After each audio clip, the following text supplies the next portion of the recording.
राजस्थान के एक छोटे से गांव में एक पुरानी हवेली थी जिसे लोग भूतों की हवेली कहते थे।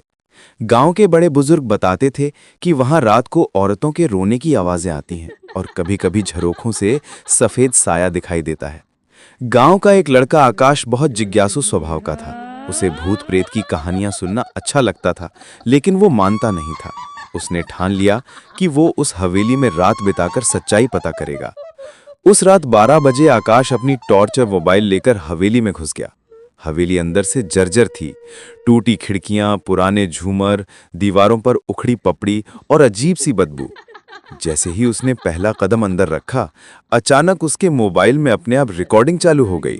उसमें धीमी सी औरत की आवाज आई, बचाओ, मुझे यहां से आजाद करो। आकाश के रोंगटे खड़े हो गए।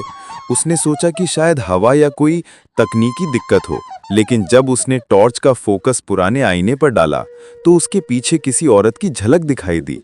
लंबे खुले बाल, सफेद कपड़े और आंखें लाल।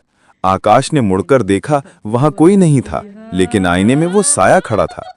डर के मारे उसकी सांसें तेज हो गईं।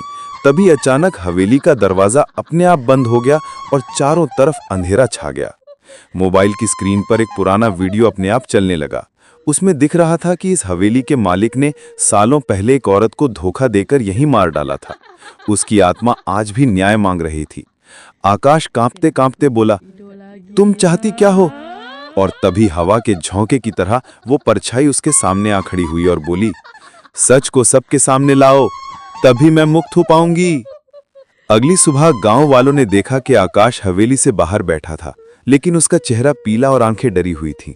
उसने सबको पूरी कहानी सुनाई और हवेली के तहखाने से औरत की हड्डियां निकलवाईं। उस दिन के बाद हवेली में आवाजें आना बंद हो गईं, लेकिन आकाश के कानों में अब भी कभी-कभी वही फुसफुसाहट सुनाई देती थी। धन्यवाद।